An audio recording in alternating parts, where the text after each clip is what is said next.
Hey, buddy. Hey, Zach. Welcome back to the Tripping Off podcast. We're talking about parts. All sorts of parts. Yeah. Big parts, little parts, body parts, emotional parts. I mean, honestly, one of the other topics we're thinking of is like somatic therapy, which is like when some hands twitch and some feet twitch, and clients don't notice that stuff. I think it's so funny. Their body like does all this stuff when they're in hypnosis, and like, did you notice? Like, you're just freaking. They're like, no, never. I thought I was still. I was like, you were so definitely not still. I was glued to the couch. I was glued to the couch. You didn't look glued to the couch. You looked like you were floating a little bit. Parts work. Some people call it ego states, which I think is a little fancy way of saying parts. I also think archetypes is another way to kind of say this too. I gave a client homework last week. I was like, you need to go look up some archetypes. They're kind of locked in to like a certain way of living. Yeah. I was like, you gotta break out of that. And for anybody that is watching and listening to this, I love Carolyn Miss's work. Yeah. Those are the ones I reference. Yeah. She has a free PDF on her website. If you give her your email or whatever it is, sign up for something that's free, then she'll spam you, but it's definitely worth it. Unsubscribe later. Yeah, it's like a 98-page document or something like that. That is... Oh, I haven't done that. Each archetype. Yeah. And then a little description of it, where it's seen in media, where it's seen in mythology. That's a book. Yeah, it is. 98 pages. Just one archetype after another. Wow. Just a brief description, and all of them are there. It's really great if you're looking at this. Parts. Parts are good.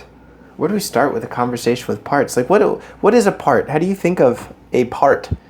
Well, I when I'm working with a client and I want to do some parts work, I always start off by explaining kind of like the difference between an IFS theoretical orientation and a archetypal orientation. How do you see those as different?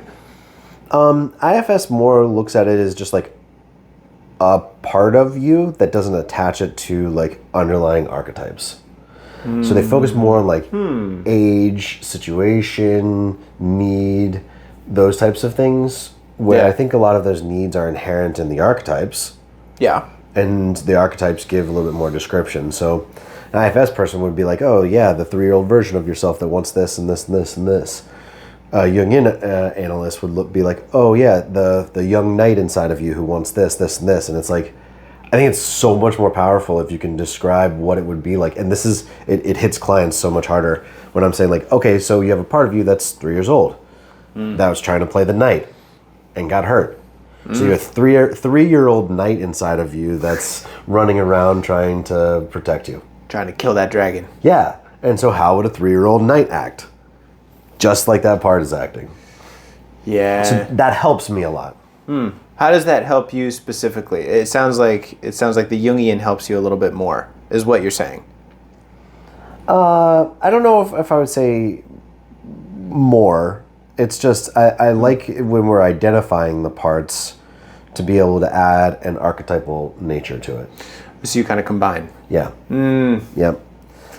Well, what do you think that adds for the IFS? Like when you add an archetype to IFS, what benefit do you think that you gain? A whole bunch. But right off the top of my head is we all have the knight inside of us. Okay. I can empathize with their 3-year-old knight.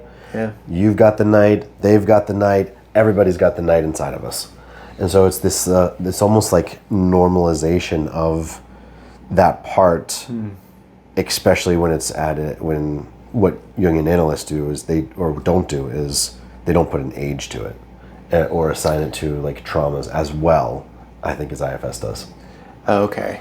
So there really are pros and cons of both approaches. I agree. And so an integration of both has been beneficial to you. For me, yeah. Yeah. Yeah.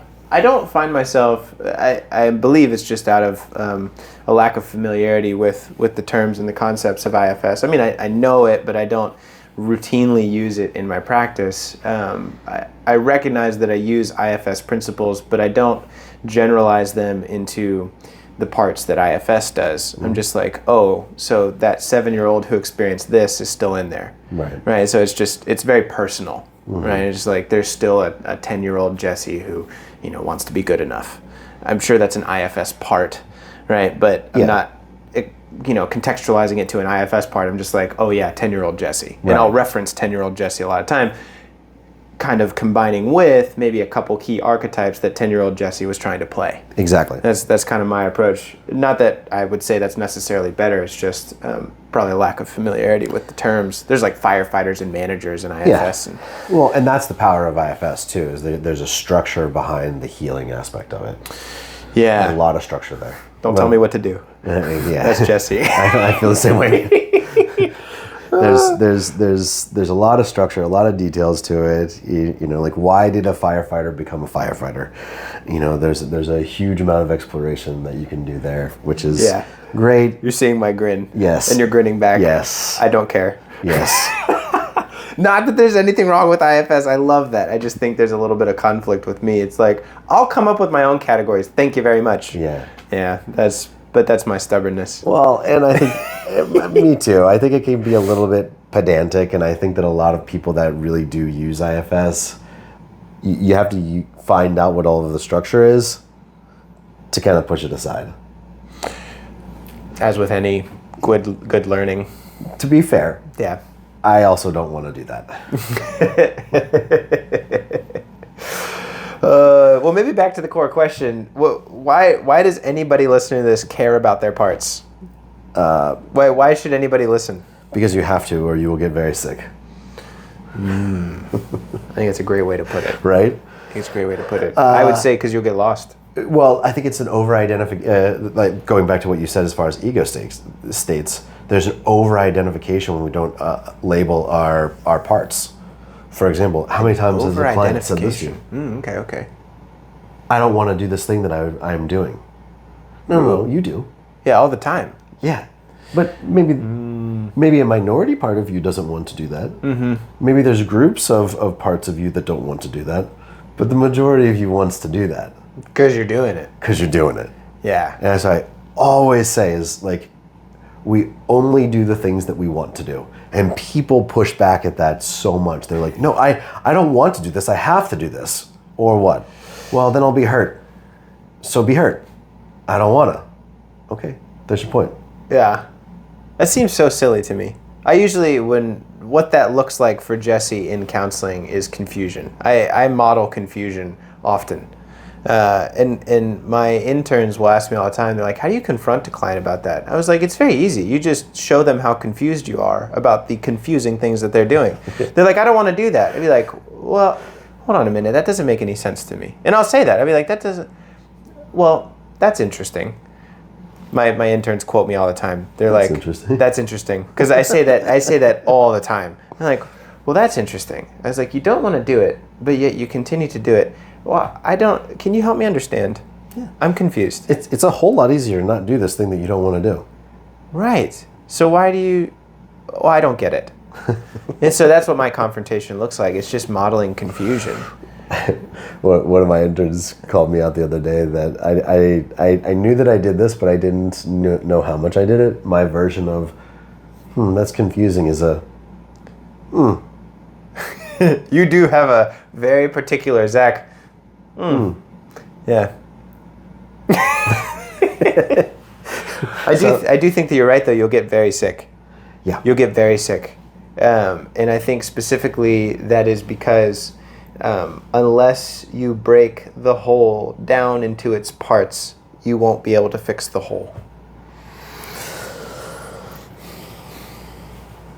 That may be a very different way than you look at it. That's really beautiful, because I could interpret that two ways. The first way that my brain was interpreting it at the very beginning was it oftentimes feels like there's a hole inside of us. And you need to break that down to whether it actually is. But then my brain caught on to what you were saying about halfway through your sentence, and it went, yeah, I already am whole. Why do I feel like there's a hole? To be as confusing as I can possibly. No, that's great. I love the two uses of whole. So what do you mean by that? Well, what I mean is, I mean that people often think about themselves as just one being, which I think is a very naive way to view the person. I think a person is made up of many things. And so when you look at a person as a whole, you're inherently going to become confused about the way that whole acts.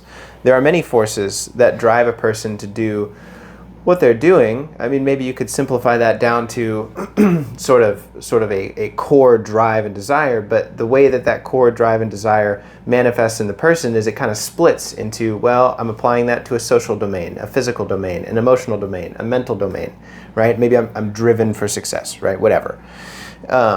And so how does success look socially, personally, physically, right? Do I need to go to the gym, or does it matter what I eat? How do I need to organize my thoughts, organize my emotions?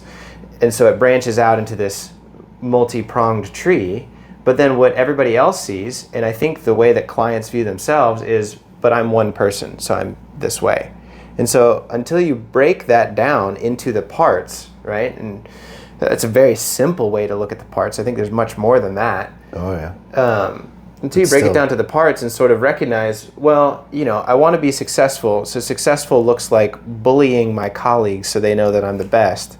But that causes an emotional problem because now I feel lonely, so now I'm conflicted. You can't view that as one whole.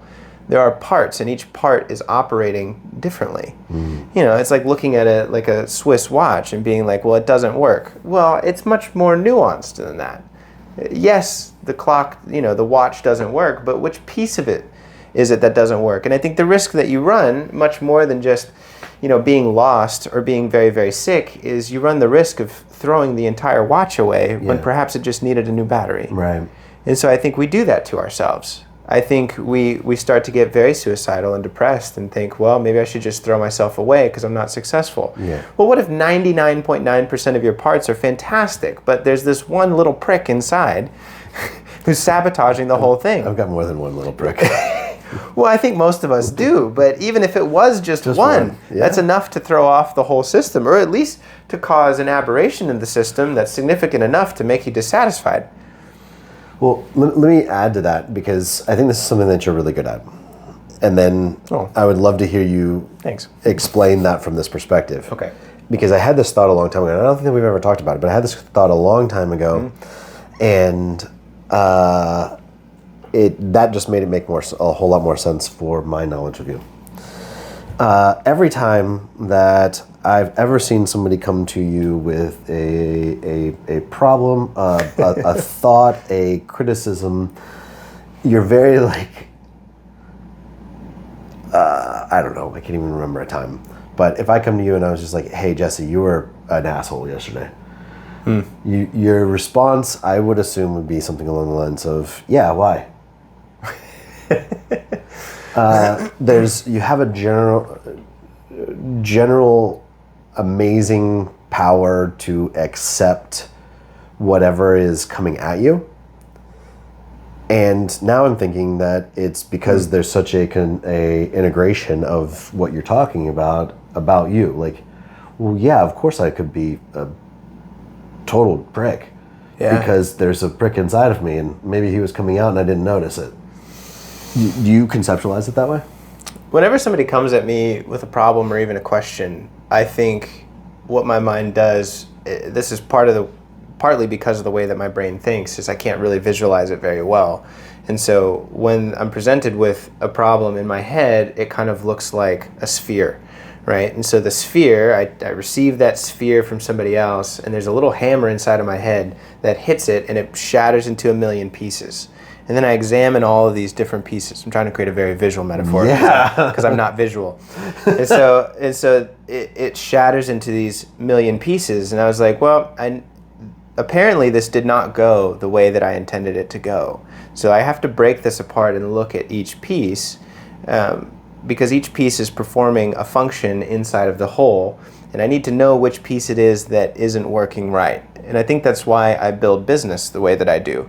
Is everything has a component. And so it's almost like science, where you can look at an organism and then you can break that organism down into organs, and then organs into cells, and then cells into atoms and molecules, and you go all the way down. You can almost go down to infinity to these pieces. And so I'm fine. Yeah, you get it, right? And so I'm fine like taking that problem, receiving it from somebody, and I know that I need to go down in microscopic levels until I find how small I need to go to observe the problem accurately. That's how my brain receives it. Jesse, you were an asshole yesterday. Interesting. That's interesting. I might need more information, and so my normal response would be, well, can you tell me more what you mean by that? Sure. Right? Because the first thing is I need to zoom in on, well, that's a piece of data. I'm assuming I know what that data means. I don't think I actually do. So I need more data from Zach. Then I can take that data and then microscope down to these other pieces. And so it's very reductionistic, right? I'm trying to find the core of it. I mean, even in that, I would say that instead of saying pieces, I could say parts. Yeah, parts, archetypes, managers and firefighters and Yeah, I love that. critical parents, whatever it is. And I try to do that. I don't always do that very well. Yeah, what does it look like for you? I mean, kind of the same thing. It's like Zach, you are this way. I'm almost always going to be like, yes.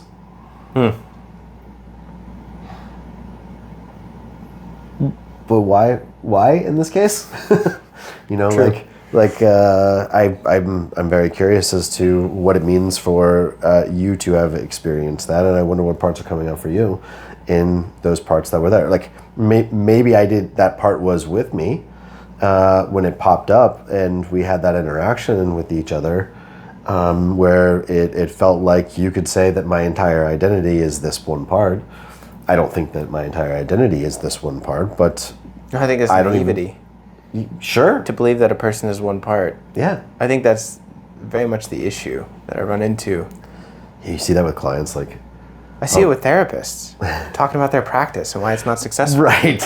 I just need to be better at marketing. No, it's a you problem. But your personality has not been developed enough to the point where you understand the way that this works. Like you have a fundamental belief about the way that your practice is that is causing you to be unsuccessful. But that fundamental belief is usually, you said that perfect word, that's exactly where I was going. Anytime somebody comes to me and says that word, just, I automatically know that there is a over-identification with a singular part. All I need to do is just this thing. This is just the problem. He is just, she's only, is what I hear. You make me think of my couples counseling clients. Right? If he would only. Nope. No, probably not. I'm sure it might help. No, it probably wouldn't even help. It would make it a little bit easier for you to be more fucked up. Yeah, that's a better way to put it. Depends on what we're helping, right? But I love this because I do appreciate this about you so much. I think that when we are aware of our parts, we know our parts, we know what archetypes are associated with those parts, it's so much easier to take criticism. It's so much easier to be flexible because... That's true. I have this theory where I tell clients a lot, like I say, us, meaning human beings. If one of us is capable of a behavior, all of us are. It's quite a statement. Mm-hmm. If one of us is capable of a behavior, all of us are. We just need the right circumstances. Perhaps we have different definitions of behavior.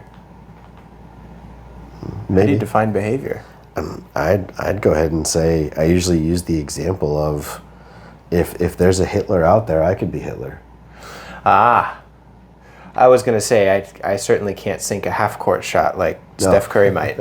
I was like, wait a minute. I think we may have different definitions. I don't know. Maybe you could if you had the right circumstances.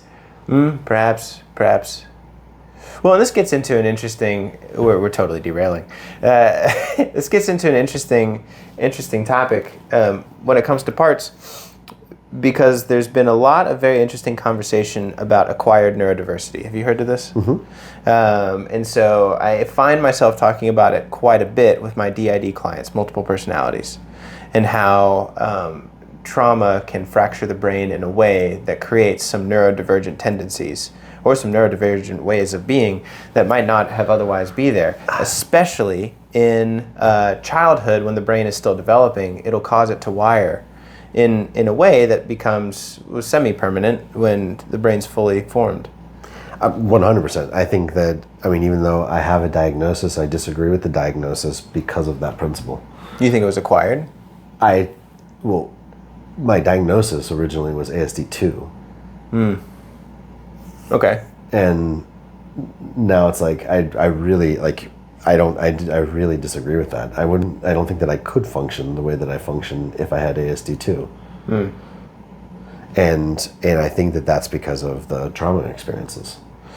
And I forgot what her name is, but she's wonderful. I follow her on Instagram, and she was on, I think, season 1 of Love on the Spectrum, and she just wrote a book that I just purchased it like 2 weeks ago, and I'll have to remind everybody of this later, but one of the things that she promotes, she has a diagnosis of ASD1, and one of the things that she... They get more severe as you go up? Yes. Yeah. So... I don't know if I knew you were 2. I'm not. That's my point. Okay. So I'll let you finish. I very much like, disagree with that. 2? Two's rough. It means that I should have severe deficiencies in social interactions. Should. Okay, continue. This book. The doctor proposed that it's because of trauma that I learned how to interact socially. So serious deficiencies in and this is for everybody listening, way oversimplification of the diagnoses. I understand that it's not fair, but just as a 30,000 foot explanation, ASD1, what we used to call Asperger's, ASD2, severe deficiencies in social experiences but verbal, and ASD3 is severe deficiencies in both verbal and in social settings. But this author and creator, she's so awesome. What she did is she had this entire YouTube video about how everybody's neurodivergent because we are not this social standard that we call neurotypical. She's like, the way that we have diagnoses is when those tendencies and when those behaviors start to severely affect our everyday life. And so she hypothesizes that if we're looking at the way that the brain thinks, many people would be neurodivergent. But do those neurodivergent tendencies severely impair their everyday life? Which, if that's that theoretical orientation, not backed by science yet, is true, it would absolutely explain trauma affecting somebody that is already on that spectrum. Yeah. To push them not having very serious social deficiencies to having very serious social deficiencies, and then therefore become diagnosable. I get very frustrated with people that I think water down those terms to be like, well, we're all on the spectrum. No, you're not. Yeah.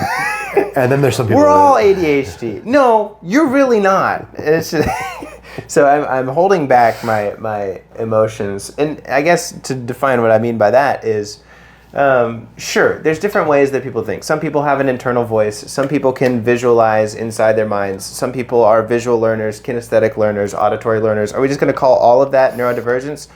I'm okay with that. Yeah. Then we need a new term, right? If we're going to change the definition of neurodivergent, then we need another term to mean what neurodivergent used to mean. Her theory is based on, the actual diagnosis of neurodivergence, so dyslexia, dyspraxia, autism, and ADHD. She was saying she thinks that the opinion that I think that she's trying to put out there is that they're more like personality types than they are these. But that's not that is certainly not a rebuttal to what you're just saying as far as making a stinky face. Yeah. I think there's, okay. I don't know, freaking therapists, man.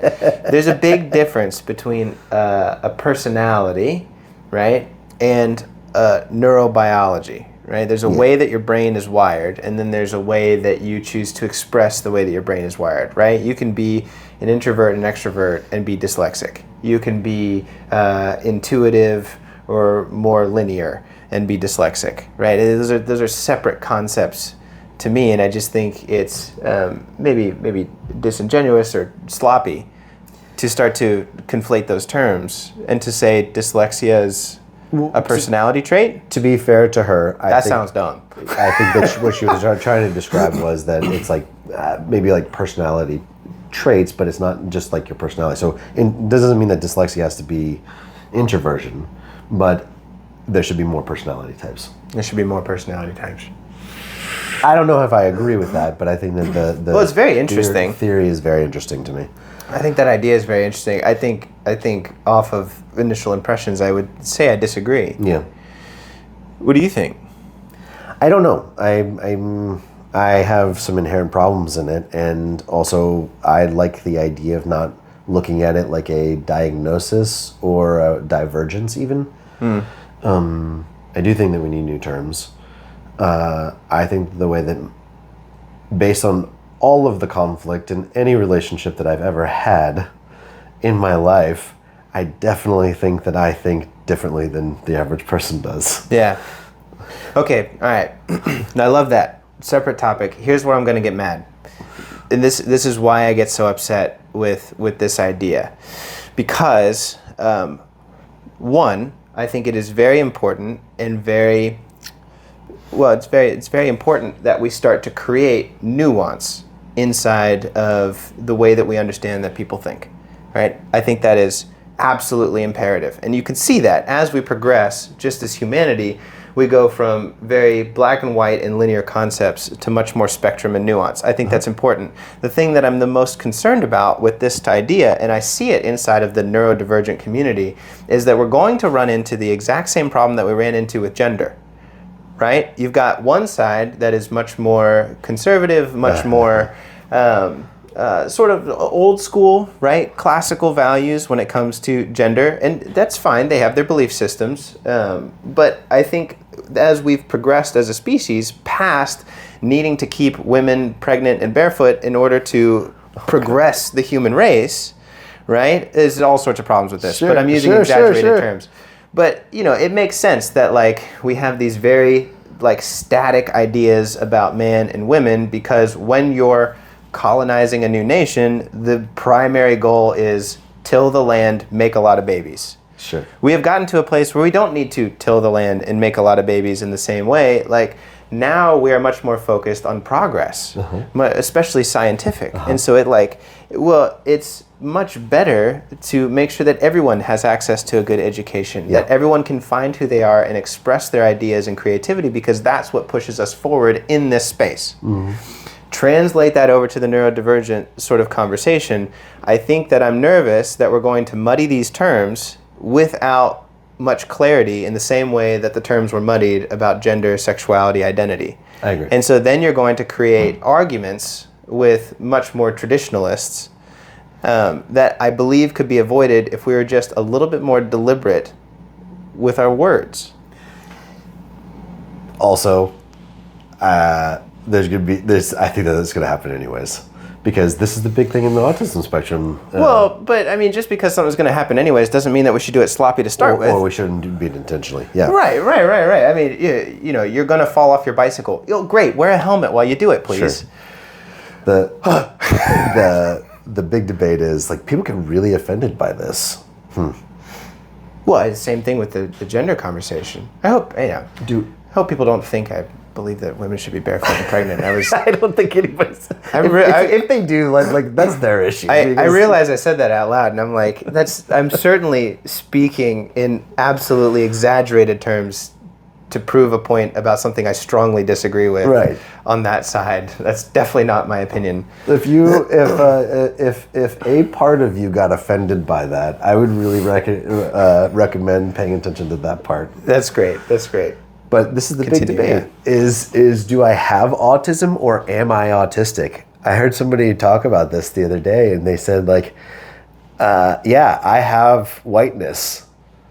I have 5'10"ness. I have, she just like went on about all of these things that traditionally we would say I am these things. With that said, we're back to over-identification. Saying I have whiteness is over-identification?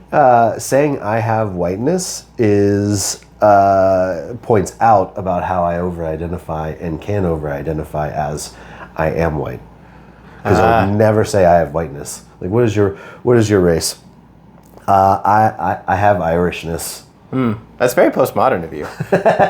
It's like I am nothing. All things are concepts. Yeah. Yeah. So that is just to reiterate and validate what you're saying is like we do need to do it intentionally, but also I'm all right if somebody says like if where they are in their process as an individual, they say I have autism. I am not autistic. I love that too. Yeah. As far as a profession, I like I am autistic a lot more. Oh, is the way that I'm saying things make it come across that I'm a proponent of the more overly identified? No. Okay. Because I just think there should be different terms. I think there should be three. I think there should be three levels. One is a diagnosis. One is a statement of neurobiology, and one is a statement of identification. And I think they should go like, perhaps I flip them around, right? The depth is diagnosis being deepest. Sure. Neurological wiring, and then personality, right? I think we should have those separate categories and then also hold to those categories with a certain level of looseness because those categories are going to evolve. But I don't think that we should mix them all together. Right there is why we're talking about parts theory right now. Yeah. Because right there, like we're not going on a tangent. If anybody thinks that we're going on a tangent, because that's the point right there. Is if we take that same principle to all of our parts, I think we're all the better. If somebody's like I can't identify with this part of me, I can't identify with it at all. They're gonna get sick. Yeah, it scares me. If they say I am the king, that scares me more. That's very scary as well. Yeah, and you see this throughout, especially social media, and over-identification with one part. Yes. And we take it from, I see this in the autism community, is a lot of people that are very, all of the words are problematic, and I'm just very aware of that. High functioning. I don't like the idea of functioning because it implies that there's a functioning that needs to happen for somebody else. But for lack of terms, somebody that is very high functioning, I find even myself sometimes can very much over-identify with being autistic. And I've done this on multiple occasions where I'm frustrated at a situation because of the way that my brain works. I get so frustrated that I start using the excuse of I'm not doing this because I'm autistic. I'm not going to be a part of this, or I don't want to do this because I'm autistic. And it's like, let's separate and bring nuance to the situation. I can do this. Do I want to? Am I over-identifying with this part of me? Yeah. And can I do something in a different situation?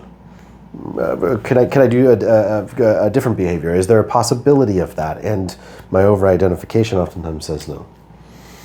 Yeah, that makes a lot of sense to me. I think kind of what I hear you saying is, I think there can be the trap, and you as well as many others, if not everybody, can fall into the trap of when confidence and self-assuredness is lacking and over-identification fills in the gap that I don't have the confidence to voice. Because I don't know one of the other parts of me. I've never experienced this other part that would be perfect in this scenario. Yeah. But I haven't had the opportunity, the circumstance, the education about how to use this part, and then I just keep them exiled. Well, so maybe what I understand you saying, and I'll say something, perhaps inflammatory. I like you inflammatory. Me too.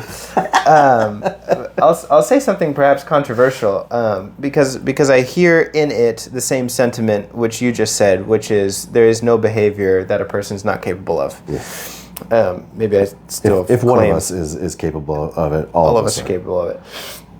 Not convinced about the 3-point shots, but it's okay.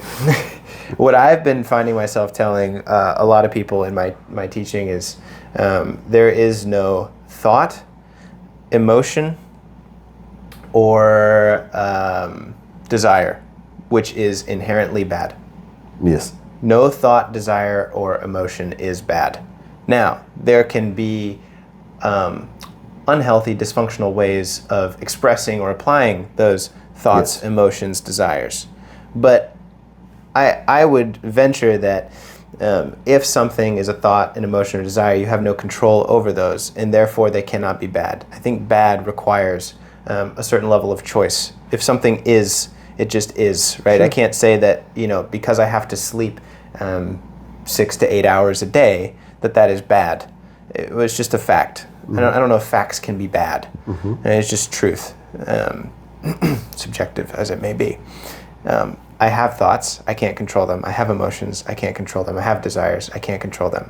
Now there's ways that I can express those or not. And so I think what I hear you saying is the same thing, is, if one person is capable of a behavior, all people are capable of a behavior, mm-hmm, because we can't control those thoughts, emotions, or desires. So there's this kind of universality is what I'm trying to point to. Yeah. And so then it turns into a situation of if I can control those behaviors, I can't control the thoughts, the feelings behind it. Mm-hmm. Right. No, you cannot. Yeah. And I think that is the approach with which we have to come to a conversation about parts. There is no part which is inherently bad. I find many people categorize them first and primarily into good parts, bad parts. And I think that is a massive mistake. I 100% agree with that. And I see that being done very covertly with, I hate it when I do this. I hate it when I think these ways. Mm-hmm. I hate being like this. Yeah. It's what that really means is I hate this part of me because before this part of me was trying to save me, was trying to protect me. Yeah. And then I kept doing it, and it turned into a situation where playing that part out, doing that, the behavior of that, ended up causing me pain and suffering. Yeah. And now I'm going to banish that part of me because it caused this pain and suffering today. In all reality, it was trying to protect me. That can be a very dangerous game, because then you get into the Jungian concept of the shadow and banishing parts to a shadow part of you, which is the place in which they grow the strongest and cause the most sabotage. Yeah. And this idea that we're wrestling with now explains what I was beginning the conversation with earlier, which is that I do affirm that there are no parts which are inherently bad. They can be expressed poorly, mm-hmm, or expressed in a pathological sense. There are no thoughts, emotions, or desires which are inherently bad. However, the conclusion that therefore we should dissolve all parts and not have a conversation about parts is a false conclusion, right? Well, so it's like, yes, maybe everybody is on this spectrum of the way that they think. But that does not mean that we should dissolve having words to describe different areas of the spectrum. Absolutely. That's what I'm trying to communicate. Absolutely. And so I've heard you talk about this before. I think I heard you talking to an intern about it. Mm. But one of the things that they brought up was, when you were explaining that, was, I totally disagree. What about rape? Oh. And you had a beautiful example, or reaction to that. Did I? Oh, were you there? Where were you? I don't know. I think we're in the kitchen. Oh, perhaps. Oh, yeah, okay, that's true. We further had another hour-long conversation about that. So I was like, you weren't there. Yeah, but it did start in the kitchen. You're right. Oh, Yeah. So I mean, maybe share with them like what your reaction to that was, as far as like, I disagree. Are you saying that rape is not bad? Yeah, I don't remember the full context, but I think I was saying it's like, well, so let's go with an extreme example that there's a desire for that type of control, that type of expression, and like, okay, you can't control that desire. Well, I mean, you can't stop that desire from taking place. You can make choices about how you express that. And I think the example that perhaps I used is oftentimes in the trauma recovery journey, in complex trauma, there will be this moment where the person will start to imagine or have intrusive thoughts either about the traumatic event, the rape in particular, and they won't know what to do with that. And they'll try and push away from it, which makes them grow bigger. It's like instead, I think a better response is to pull it closer and to try and reclaim that lost part of the self. You see this with DID all the time, multiple personalities, where there's an introjected alter of the abuser. And there can be many reasons that happens. One of the primary ones is that if I introject that character, I can therefore keep myself much safer from that character because I know how it works. Right. And then two, I think the intrusive nightmares start about imagining these scenarios because my mind recognizes that I need to reclaim that much more dominant, assertive, violent, and aggressive part of myself, which was robbed during that experience. And so, no, I don't have any problem with that. And in fact, I make it a specific point inside of my therapy with clients to have a day or several sessions where we practice fantasizing about violent and aggressive things toward the abuser to reclaim that lost part of the self.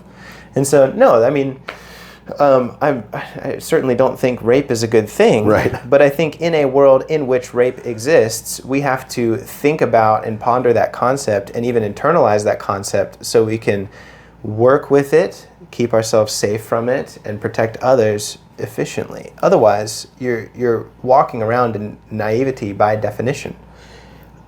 You said it much more briefly than which I thought was really beautiful. Is what you said was the rape is a behavior, not a thought and feeling.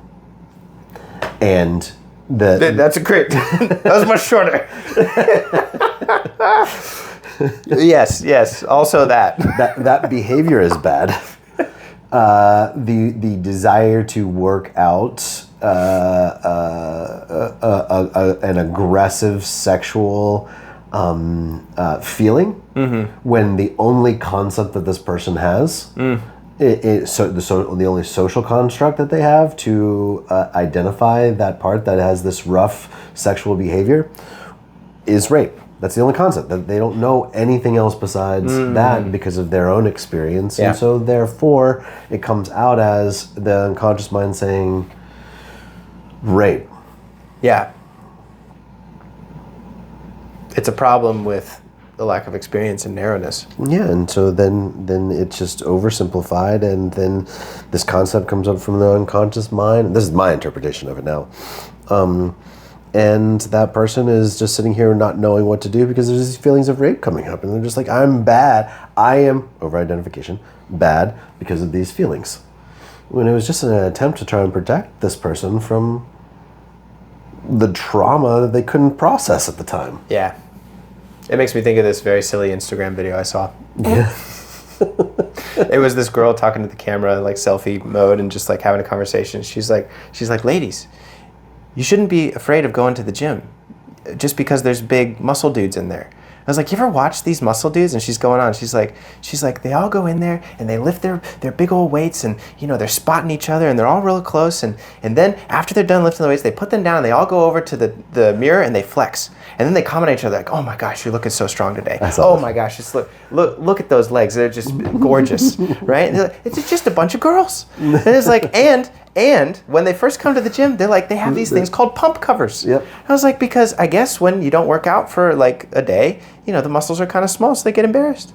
And so they wait until the muscles get big, and then they take their pump cover off. It's like, they're just big teddy bears. And it's like, Same thing. I don't think I saw the original, but I saw somebody else who was a bodybuilder watching this video, and the entire time he was just like, yeah. Oh, man. That was great. We probably need to go. Yeah, we need to go. This is a good conversation about parts. Let me know. What do you think? You have thoughts, disagreements, opinions? We'll catch them all in the next one. Until then. If you get mad, one last thing. Oh. If you get mad, what part of that is you? Oh. With anything, the podcast or the week. That's a great... Thanks, Zach. What part is that? You're good at that. Notice what part makes you mad. Yeah. That's Until the then. easiest way to start. Bye. Bye.